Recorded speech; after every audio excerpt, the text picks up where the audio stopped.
Selanjutnya lun kena tayang babia.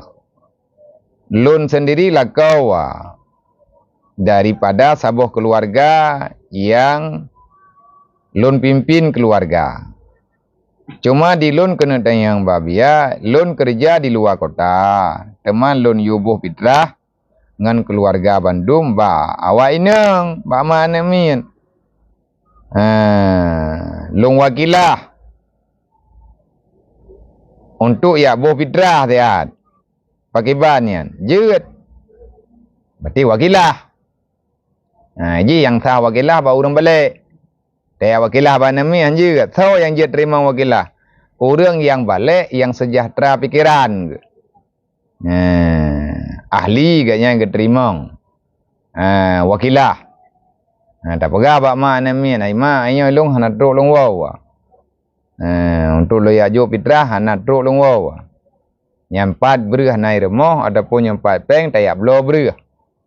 Untuk tabuh fitrah. Tak jo le kata jo tiap melasa. Tak jo le kata saya ubat tungku imum. Fitrah. Gedayau. Gabedau rinang kecok fitrah dengan ukuran yang kalian ditentukan pada menurut orang. Gia inta dru. Nyan le rinang tayo tro melasa ki bang kebaga. Nyampai fitrah. Kamu tunggu.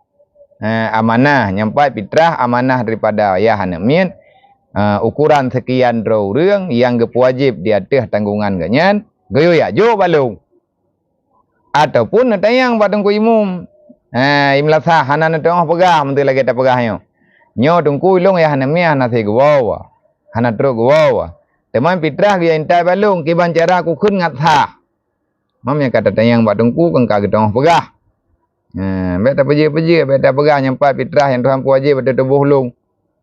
Ukuran sekian orang. Pajian Allah dan lagu wajib nafkah di atas mak. Ada urinang, hana pernah yan. Hana wajib nafkah di atas mak. Bukan yang wajib nafkah di atas urinang. Man mesra. Masalah lam. Mak tanya kasihan. Ya tanya kasihan. Anak keinang mendung. Sedangkan mak tanya, ayah tanya, kagak rumah tanya. Ge pajo, bu, hari-hari gaknya dalam tanggung jawab ini ge.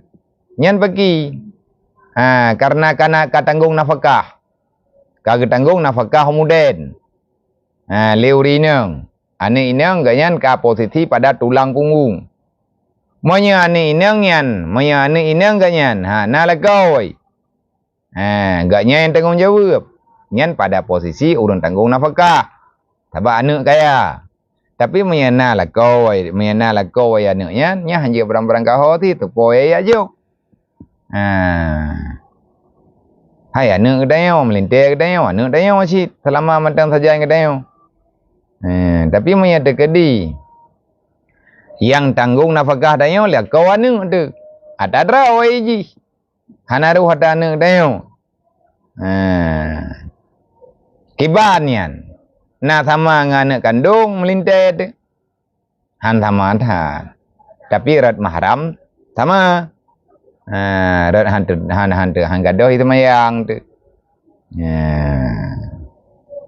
Jika gak juk leurinang 5 anak mian gelantawa gak juk lelako sabak lako. Hana truk gua ataupun hana di rumah.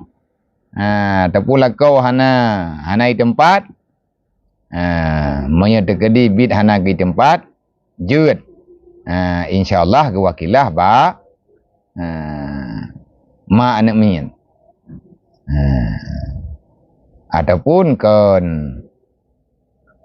ma kan ba ma tayu abuh kan ba perumoh tu ba tho ti tayu abuh le katanya ba ni agam ti yang kabale nya lebih good daripada gajak mak yang melasah good ija anu